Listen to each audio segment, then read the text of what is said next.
Yo, Objectionable Creationism.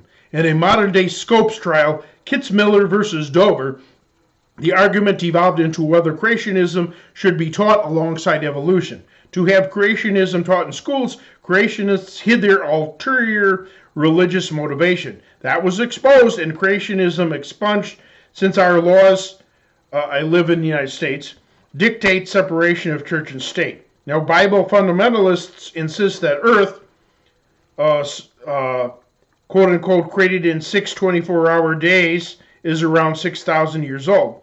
Some condemn old Earth creationists who don't take the Genesis account literally. This causes many to dismiss creationism entirely, and Earth's age, shape, or travel through space are inconsequential as far as how life came about, how it's sustained, and where creation is headed. The essence is not changed one iota. Moreover, most creationists try to gather evidence to fit their Bible instead of following the evidence wherever it leads. Worse yet, some base their creationism only on the Bible, convincing nobody. And the universe is not fine-tuned. The vast majority of the observable universe is chaotic and completely inhospitable to life. Creationists may represent the odds against various life forms originating by chance as an astronomical number with hundreds of zeros and blanket a chalkboard with it, supposedly awing and overwhelming unbelievers. Atheists capitalize on this, declaring that with an infinite amount of time or an infinite number of universes, the odds would actually be against their not originating. Despite intelligent comebacks, creationists are sent on a tangent like trying to pick up a barrel of spilled marbles. The argument essentially concedes that, though infinitesimally unlikely, life possibly originated or appeared without God. Rather, no, it's impossible. Besides, macroevolution would have nothing to do with chance or improbability. If anything complex needed God to have arisen because of its extreme unlikelihood, then God would necessarily need to be even more complex and therefore be even more unlikely to exist. I believe, just for me, I believe in an ultra-complex God and I do have an understanding of evolutionary theory. Therefore, I do not refute my own position. Summarily, declaring that creationism is true is like stating that great scientific and engineering minds created the nuclear submarine, while, on the contrary, while declaring exactly how they were put together, how long they took, and their functional intricacies is far different. Removing presumptions on how God created life removes the difficulties. Sneaky strategies, special pleading, showcasing close similarities among various species while ignoring their differences seems compelling, such as comparing people and apes, especially with this one guy I knew with terrible body odor who could be considered a missing link.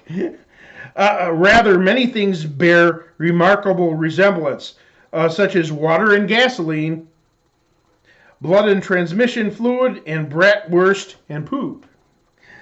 Yet they are dramatically different, or at least I hope you realize that. Ad hominem fallacy is ignoring another person's argument and instead attacking their character. Evolutionists claim to be smarter than so-called hillbillies, stupid idiots, and various ordinary people. Yet I could comparatively intertwine evolution's Big Bang Theory with an ignorant ancient belief that the universe hatched out of a cosmic egg, since it bears uncanny resemblance. But instead of calling people names, we can say that people believe what they want to believe in order to suit themselves. And most people are like that. That's a fact. Common sense. Pigeonholing. It's decried that so-called scientific creationism originated in the 20th century, late 20th century, with Protestant evangelicals. However, scientific creationism, or so-called, was not needed all these years because we didn't have aggressive opposition wide on a massive scale opposition on a massive scale from atheistic scientists and others. You can be a creationist and have never heard of the Bible, despite most creationists being Bible fundamentalists. Forms of creationism, other forms, have been postulated throughout recorded history. Straw man argument. Debates devolve, ironically, into trying to refute Genesis's 3,500, or however old it is, year old, some say 3,000 year old creationist view, which many unfortunately use as a scientific textbook instead of focusing on 21st century creationist arguments. That's like comparing modern evolutionary theory to the ancient evolutionary theory of spontaneous generation, such as leaves birthing frogs, or the subsequent theory of bears being a man's immediate ancestor. Double standard. An evolutionist told me, don't pretend what you believe is based on anything other than faith, which cannot be tested for reproducible results. True.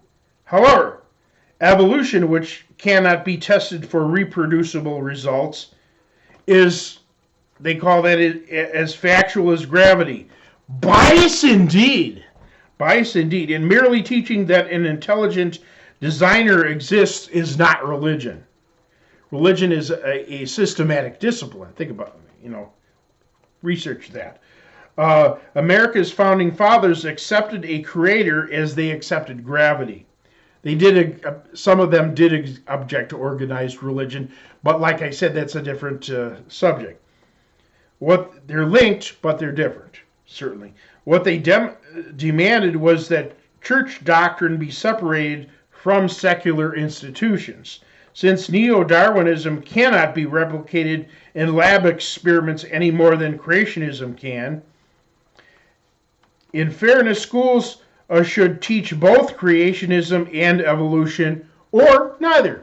Okay, splitting hairs. Some complain that creationists see evolution as evolving from goo or monkeys instead of a primordial, like my buddy over there.